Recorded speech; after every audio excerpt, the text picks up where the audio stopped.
Bonjour à tous et bienvenue sur Déclic Numérique. Dans cette nouvelle vidéo, aujourd'hui on retourne dans Lightroom et je vais vous présenter les nouveautés qui sont apparues avec la mise à jour d'octobre 2020. C'est parti.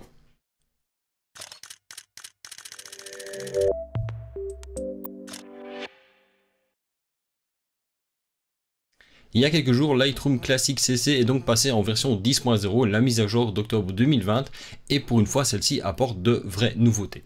Comme à chaque mise à jour, on a bien sûr un lot de correctifs qui sont appliqués, des nouveaux appareils et des nouveaux objectifs qui sont supportés. Si vous voulez en savoir plus pour ça, je vous invite à aller voir sur le site d'Adobe directement, je ne vais pas passer du temps à décrire tout ça. Alors comme d'habitude, on a aussi une série d'améliorations au niveau des performances, principalement au niveau de la fluidité, au niveau de l'affichage, de la vue en gris. On a également une amélioration des performances au niveau des outils localisés, donc le filtre dégradé, le filtre radial et le pinceau, qui prennent un peu plus en charge la carte graphique de manière un petit peu à rendre ça plus fluide et donc l'utilisation un peu plus agréable. De nouveau, je ne constate pas une énorme amélioration, c'est un petit peu plus fluide, mais rien de particulier de ce côté-là. Vraiment, ce sont des petites améliorations incrémentales qui sont faites. C'est une très bonne chose, mais c'est pas ça non plus qui va changer totalement l'expérience de l'utilisateur. Sachez toutefois que pour profiter de cette mise à jour, vous devez avoir des prérequis minimum en termes de système d'exploitation. Je vous mets ça ici dans la vidéo simplement pour vous l'indiquer. Donc vous avez une version minimum de Windows 10 qui est obligatoire et si vous êtes sur macOS, vous devez aussi bien sûr disposer de la version minimale adéquate, sans quoi vous ne pouvez pas profiter de cette mise à jour. Cette mise à jour de Lightroom vient également avec une mise à jour de la structure du catalogue et également une amélioration de l'outil de migration. Donc quand vous allez ouvrir un ancien catalogue avec la nouvelle version de Lightroom, vous allez voir que vous allez avoir des nouvelles possibilités qui vont être affichées. Je vais vous montrer ça tout de suite. Je vais dans Fichier, je vais ouvrir un catalogue que je n'ai pas encore ouvert avec cette version de Lightroom. Il va forcément maintenant m'ouvrir le nouveau catalogue et maintenant ici il va me proposer une option, c'est tout bête, mais ça va vous permettre de renommer le catalogue. C'est-à-dire que normalement, chaque fois que vous faisiez une mise à jour, il mettait un trait d'union 2 à chaque fois à la fin du catalogue, ce qui pouvait éventuellement, si vous avez fait plusieurs mises à jour d'un même catalogue, de vous retrouver avec le nom de votre catalogue, trait d'union 2, trait d'union 2, trait d'union 2, ça devenait vraiment insupportable. Ici maintenant vous pouvez renommer votre catalogue comme vous le voulez. Donc le catalogue s'appelle Battle Raw Touch et en fait ici j'ai simplement le trait d'union version 10 qui vient apparaître automatiquement. Vous pourriez tout à fait changer le nom, vous devez juste mettre un nom qui est différent de celui du catalogue d'origine pour avoir les deux fichiers qui sont côte à côte. Une fois que vous avez fait ça, vous faites mettre un niveau et à ce moment là le catalogue s'ouvre. Alors, autre nouveauté dans Lightroom Classic CC 10, c'est que maintenant vous avez la capture connectée pour les appareils Canon qui est mieux supportée, c'est-à-dire qu'ils ont redéveloppé le moteur de capture connectée de Lightroom pour les appareils Canon uniquement, qui vous permettent de faire de la prise de vue connectée, donc c'est-à-dire avec votre boîtier qui est directement branché à votre PC pendant que vous shootez, ce qui vous permet d'avoir en temps réel une prise de vue aussi bien de la composition, de l'éclairage, etc. Et donc de directement pouvoir en fait travailler sur photo. C'est le genre de choses qui sont déjà présentes depuis très longtemps dans des logiciels comme Capture One. Au niveau de Lightroom, il y avait déjà une chose qui était un petit peu fonctionnelle, mais ça ne marchait pas, c'était vraiment pas stable. Apparemment, pour les appareils Canon, maintenant ça fonctionne très bien.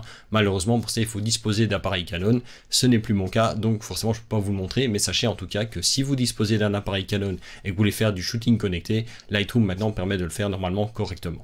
On en passe maintenant aux fonctionnalités vraiment plus intéressantes. La première chose, c'est l'amélioration de l'outil Zoom. Ça paraît tout bête, mais c'est un confort quand même qui est non négligeable. Donc pour ça, je vais prendre une première photo ici par exemple. Je vais simplement l'afficher en grand. Vous avez comme toujours normalement l'option de zoom qui vous permet de cliquer et de recliquer pour zoomer entre deux modes de zoom qui sont définis ici en haut à gauche. Vous avez toujours la possibilité de définir en mode adapté ou rempli. Vous avez la possibilité de toujours définir simplement les modes de zoom, les niveaux de zoom que vous voulez appliquer. Ça ne change pas beaucoup. Par contre, ce qui est intéressant, c'est que maintenant vous avez deux nouveaux modes de zoom qui sont apparus. Le premier va vous permettre en fait de jouer simplement avec la souris. Pour ça, vous appuyez sur la touche majuscule. Vous avez à ce moment-là l'icône qui change, vous faites un clic gauche et vous maintenez et vous pouvez vous déplacer de la gauche vers la droite et vous voyez qu'à ce moment-là vous pouvez zoomer, dézoomer de manière très fluide. Ça d'ailleurs c'est une amélioration aussi qui a été faite dans Lightroom, c'est d'améliorer le moteur de rendu de manière à ce que les zooms soient beaucoup plus fluides, ce qui est assez agréable.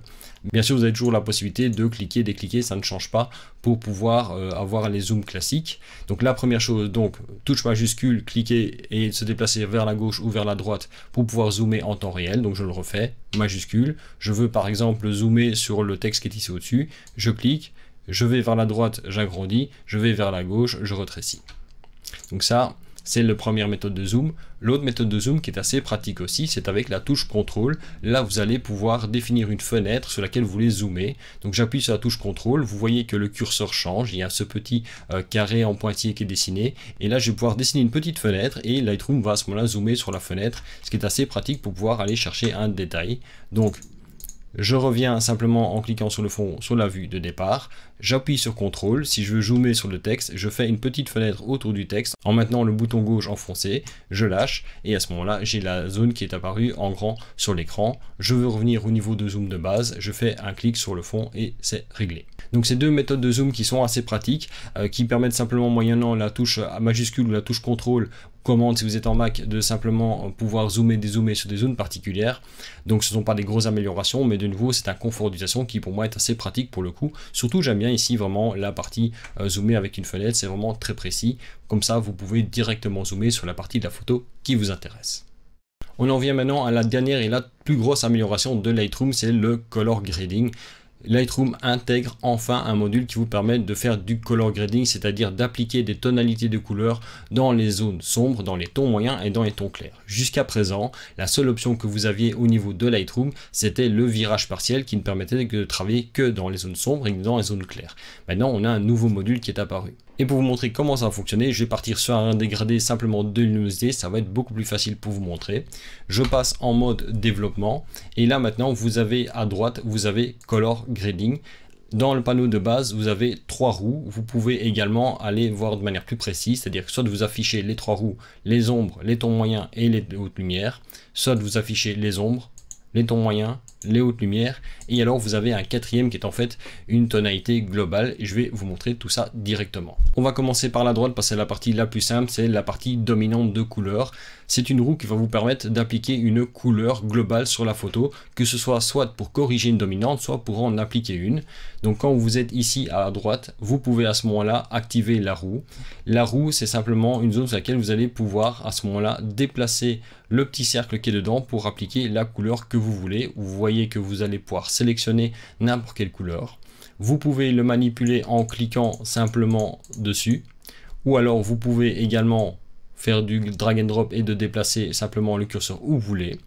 Vous pouvez également employer le petit rond qui est autour pour simplement jouer sur la teinte. Comme ça, vous ne changez pas la saturation ni la luminosité, mais vous ne touchez que la teinte. Si vous avez une couleur qui vous plaît et que vous voulez changer uniquement à ce moment-là la saturation, vous cliquez sur le petit rond qui est la partie, donc la couleur sélectionnée, vous appuyez sur majuscule, vous maintenez majuscule et à ce moment-là vous êtes contraint au déplacement uniquement sur cette zone-là, ce qui vous évite de changer accidentellement la teinte. Ou alors, troisième possibilité, normalement vous avez juste ça qui est affiché, si vous cliquez sur la petite flèche, vous avez à ce moment-là les curseurs qui vous permettent de faire exactement la même chose mais directement sur les curseurs et vous avez forcément une option de luminosité qui vous permet d'augmenter ou de réduire la luminosité globale de la photo. Alors ce curseur ne fonctionne pas comme l'exposition, ça travaille principalement sur les tons moyens et un petit peu moins dans les zones sombres et dans les zones claires, ce qui évite de totalement faire basculer l'exposition de votre photo d'un côté ou de l'autre, donc c'est toujours intéressant de l'avoir. Maintenant, l'utilisation ici simplement de la roue, c'est pour appliquer une dominante de couleur ou pour en retirer une. Donc par exemple, si vous aviez une dominante verte dans votre photo, vous pouvez la compenser avec du magenta et donc essayer d'annuler cette dominante là. Ou alors si vous voulez maintenant appliquer une dominante à votre photo, vous choisissez la couleur que vous voulez lui appliquer. Plus intéressant, c'est surtout les 3 roues en fait que vous retrouvez, donc les ombres, les tons moyens et les hautes lumières que vous trouvez sur les 3 roues séparément. Donc soit vous le faites ici, soit vous allez voir dans chacune des roues, auquel cas vous avez les curseurs de détail. Pour vous montrer le principe, je vais le faire sur les 3 roues, vous allez voir c'est assez simple à comprendre. Vous avez donc une roue qui touche les ombres, c'est-à-dire que vous allez pouvoir appliquer une coloration, une teinte sur les ombres avec une certaine saturation, une certaine luminosité. Donc, par exemple, si dans mon dégradé ici, je veux appliquer du bleu dans les ombres, je vais prendre ma roue des ombres et je vais aller chercher un bleu. Vous voyez qu'automatiquement, j'ai ici la partie gauche de ma photo, qui est surtout les ombres, qui applique une tonalité bleue avec même un dégradé au niveau de la saturation, jusque dans les tons moyens, parce que forcément, les tons moyens sont gérés par la roue suivante. Même principe, je peux changer la teinte en tournant le petit cercle autour. Je peux changer la saturation en cliquant sur le petit cercle, en maintenant majuscule enfoncé et en déplaçant le curseur. Et je peux aussi changer la luminosité avec la petite barre qui est en dessous, de manière à éclaircir ou à assombrir cette zone-là. Même principe pour les tons moyens, donc je vais réinitialiser celui-là en faisant un double clic sur ombre. Je vais par exemple appliquer de l'orange dans les tons moyens, comme ceci. Vous voyez que la partie centrale du dégradé est dans les oranges. Je n'ai quasiment rien appliqué dans les hautes lumières, quasiment rien dans les ombres. Le principe est exactement le même. Je peux choisir la teinte, je peux choisir la saturation avec majuscule en foncé pour pas changer la tonalité. Et je peux ensuite aussi jouer sur la luminosité de ces trois parties-là. Double clic sur ton moyen pour initialiser. Et même principe dans les hautes lumières, je peux appliquer donc une zone de couleur dans les hautes lumières avec toujours le même principe, le choix de la teinte en utilisant le petit curseur qui est à l'extérieur. Je peux jouer sur la saturation ici par exemple en jouant sur le petit cercle ici avec la majuscule enfoncée, comme ça je ne change pas la teinte, et même chose, je peux éclaircir ou assombrir ici. Vous avez deux curseurs en plus qui vous permettent de voir comment cet effet est appliqué. Ceux-là sont assez importants parce que, comme vous pouvez le voir, cet outil remplace l'outil de virage partiel et donc on pourrait croire que le virage partiel n'est plus là et donc si vous les retrouvez, ça peut poser problème. Mais en fait, vous allez voir que cet outil permet de faire exactement la même chose. Pour ce faire, je vais commencer simplement par appliquer trois couleurs. J'ai appliqué du bleu dans les ombres, c'est quelque chose de moche, mais c'est juste pour vous montrer, du vert et du rouge, comme ça vous voyez que j'ai bien mes trois zones, bleu, vert et rouge, qui sont appliquées. Le premier curseur, le curseur de fusion, va définir comment vous passez des transitions entre les ombres, les tons moyens et les hautes lumières. Si vous le mettez tout à fait à gauche, vous allez avoir les transitions les plus douces entre les trois zones. Et donc ça veut dire que vous allez globalement avoir une répartition homogène entre les ombres, les tons moyens et les hautes lumières. Si vous le poussez tout à fait à droite, vous allez en fait faire une transition directe entre les ombres et les hautes lumières. Vous allez quasiment totalement supprimer la partie centrale. C'est pas totalement, il y a encore une légère trace, mais c'est comme ça que vous allez pouvoir retrouver en fait l'effet du virage partiel. Si maintenant je réinitialise ici les tons moyens, vous avez la transition directement depuis les ombres vers les hautes lumières, donc exactement ce que vous auriez en fait dans le virage partiel. Donc si vous voulez retrouver le fonctionnement du virage partiel dans Lightroom depuis cette version-ci, donc mettez une valeur dans les tons sombres, une valeur dans les hautes lumières et poussez la fusion totalement à droite, comme ça il ne passe pas par les transitions des tons moyens. Si par contre vous voulez de nouveau avoir des transitions qui sont un petit peu plus douces, vous pouvez là gérer comment vous allez transitionner des tons sombres aux tons moyens, aux hautes lumières, en jouant un petit peu sur la fusion. Donc c'est vraiment la répartition du dégradé qui change dans ces cas-là. Le dernier curseur qui permet de faire le réglage, c'est la balance, et la balance était déjà présente dans le virage partiel. C'est ce qui va vous permettre de déterminer ce que vous considérez finalement comme ton sombre ou comme ton clair dans la photo.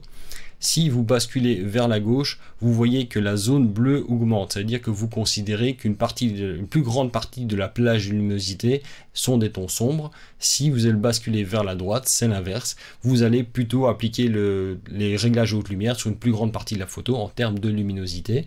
Et donc vous pouvez là finalement gérer la balance entre la partie haute et basse lumière, forcément en écrasant toujours un petit peu la partie des tons moyens entre les deux, puisque vous allez tout déporter vers la gauche ou vers la droite. Ça, c'est pour les réglages de manière générale. Je vous montrerai l'application juste après ça.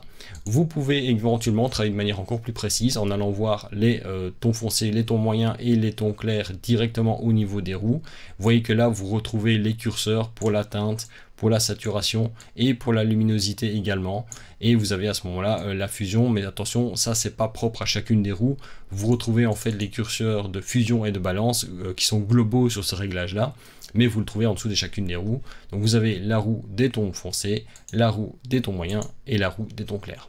Donc comme vous voyez, cet outil va permettre donc de traiter les photos et d'appliquer des couleurs en fonction de la plage de luminosité dans laquelle on veut travailler.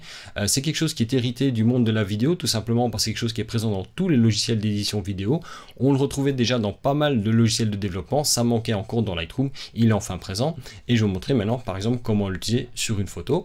Donc je reviens sur ma bibliothèque, je l'affiche en mode gris avec la touche G. Et je vais par exemple prendre cette photo-ci. Voilà. Une photo prise en rue à Bruxelles. Alors cette photo en soi elle me plaît déjà, mais je voudrais par exemple vouloir jouer sur une complémentarité au niveau des couleurs. C'est-à-dire que j'ai quand même une couleur jaune qui est assez dominante due à la nature de l'architecture ici.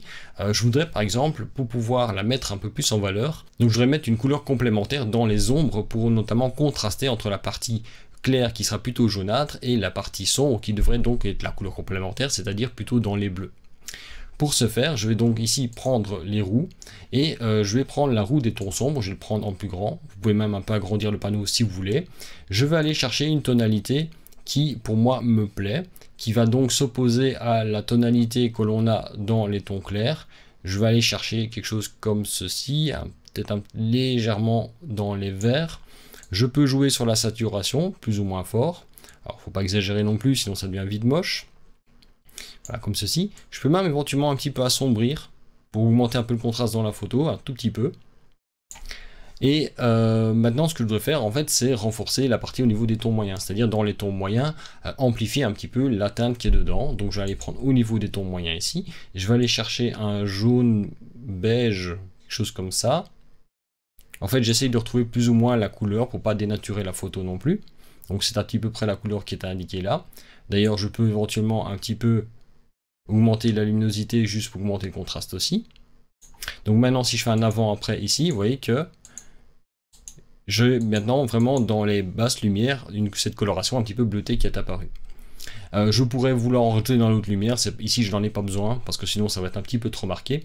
Par contre, ce que je constate, c'est que notamment les pavés ici, on voit qu'il y a des zones plus claires et plus foncées et qu'on a principalement les deux couleurs qui sont appliquées. Je voudrais quand même que tout ce qui est pavé soit un petit peu plus bleuté et donc ça veut dire appliquer le réglage des basses lumières aussi un petit peu de manière plus large, c'est-à-dire d'étendre la zone d'application de la partie des basses lumières, et là c'est avec la balance que je vais pouvoir le faire. Je vais maintenant en fait demander à Lightroom d'appliquer le réglage des basses lumières sur une plus grande plage de luminosité dans la photo. Donc avec le curseur de balance, je vais tirer vers la gauche. Donc si je le mets tout à fait vers la gauche, vous voyez que quasiment toute la photo est considérée comme des basses lumières.